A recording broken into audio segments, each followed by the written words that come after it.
Bienvenue chez Casa di CV. Aujourd'hui, on se retrouve pour une nouvelle vidéo qui est un guide complet au sujet de l'île la plus prisée du Cap-Vert, j'ai nommé l'île de Sal.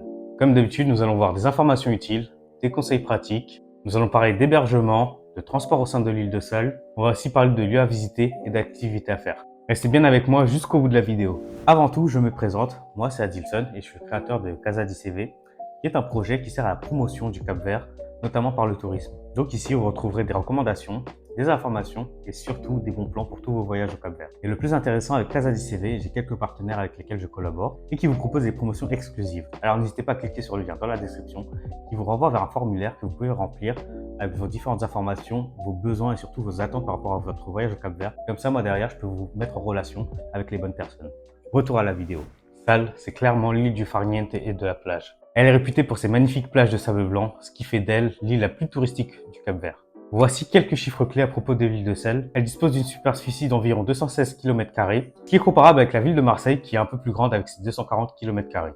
Sur l'île de Sal, on compte environ 40 000 habitants. Sa plus haute altitude se situe au Monte Grande, avec seulement 406 mètres de hauteur. Pour ce qui est de l'accès à Sal, cette île dispose de l'aéroport international Amílcar Cabral. Donc on peut la rejoindre depuis l'étranger, mais également depuis les îles de Santiago, de Boavista, de São Vicente et de São Nicolau. Et pour ce qui est du bateau, Sal a uniquement des liaisons avec Boavista et São Nicolau. Passons maintenant au point fort de Sal. Cette île, elle est clairement destinée aux amoureux de la mer et du soleil. C'est un lieu de prédilection pour le kitesurf, la plongée sous-marine et bien évidemment la détente en général. On y retrouve des plages à perte de vue, remplies de sable blanc et surtout l'eau est d'un bleu éclatant. De nombreuses plages sur l'île de Sal sont des spots idéaux pour les amateurs de glisse, notamment pour du kitesurf et de la planche à voile. Ce qui est intéressant avec Sal, c'est qu'elle ne se limite pas qu'à ses plages. On va voir qu'au sein des terres, il y a également des lieux intéressants à visiter. Alors, qu'est-ce qu'il y a à faire et qu'est-ce qu'il y a à voir à Sal? Alors, si j'ai une plage à vous recommander, c'est forcément la plage de Santa Maria. Si ce n'est pas la plus belle, c'est l'une des plus belles plages du Cap-Vert. Située au sud de l'île, elle s'étend sur plusieurs kilomètres. Il y a également la célèbre plage de Kite Beach, qui est internationalement connue par les kitesurfers et les véliplanchistes. En vous rendant là-bas, vous pourrez y admirer des dizaines de voiles colorées dans le ciel. Maintenant, sortons les pieds de la mer et rendons-nous aux salines de Pedra de Lum. Ces salines sont situées dans le cratère d'un ancien volcan. Vous pourrez vous baigner dans des eaux salées à forte densité de sel dans lesquelles vous pourrez flotter facilement. Ensuite, un autre lieu incontournable, Buracona et l'œil bleu. C'est une piscine naturelle située sur la côte nord-ouest de l'île. Les locaux l'appellent l'œil bleu parce que c'est ainsi que le trou d'eau prend une couleur bleue intense lorsqu'il est éclairé par le soleil.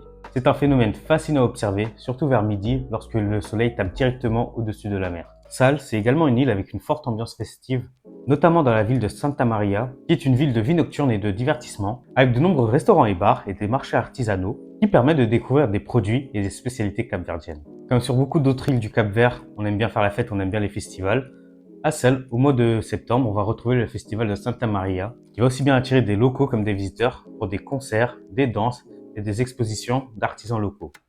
Au niveau de la nourriture, à Sal, ça va être comme partout au Cap-Vert, on va pouvoir retrouver plus ou moins de tout. Encore une fois, moi je vous encourage à goûter à la nourriture capverdienne, surtout là-bas vous pourrez retrouver beaucoup de fruits de mer.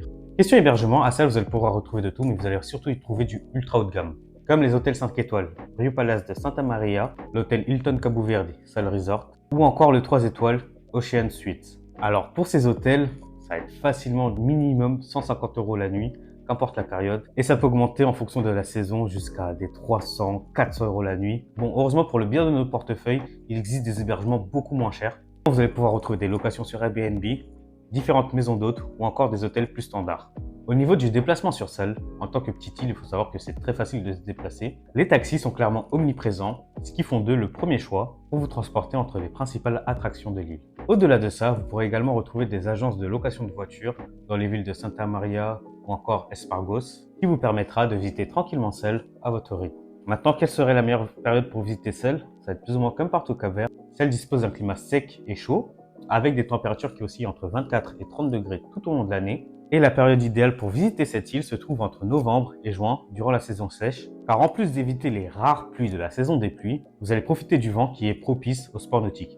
Maintenant, si vous n'allez pas à Sal pour faire du sport nautique ou que ce n'est pas votre priorité, vous pouvez clairement y aller pendant la saison de pluie. Pendant la saison des pluies, de juillet à octobre, étant donné que cette saison des pluies est vraiment très peu intense. Maintenant, je partage avec vous quelques conseils pour profiter pleinement de Sal. Déjà, n'oubliez pas de vous protéger avec de la crème solaire, surtout pour les plus fragiles comme les enfants, car Sal bénéficie d'un fort ensoleillement. Pour la même raison, vous allez privilégier vos activités soit tôt le matin, soit plutôt en fin d'après-midi, pour éviter que le soleil vous tape dessus. Et surtout, n'oubliez pas de faire un petit tour par les marchés artisanaux de Santa Maria, dans lesquels vous allez découvrir l'artisanat local. Vous allez pouvoir trouver des petits souvenirs faits main et vous allez également pouvoir goûter aux produits typiques. Pour finir, si vous voulez passer des vacances tranquilles, en full détente, au soleil, ou si vous voulez faire des sports nautiques, Celle est vraiment une destination de choix pour vous.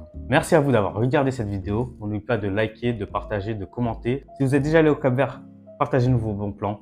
Si vous comptez y aller, faites-le nous savoir. Et pour tous ceux qui souhaitent organiser un voyage au Cap-Vert, n'oubliez pas le lien dans la description qui vous renvoie vers le formulaire, que je puisse vous mettre en contact avec les bons prestataires adaptés à vos besoins et à vos attentes. Merci à vous, à la prochaine sur Casa du CV.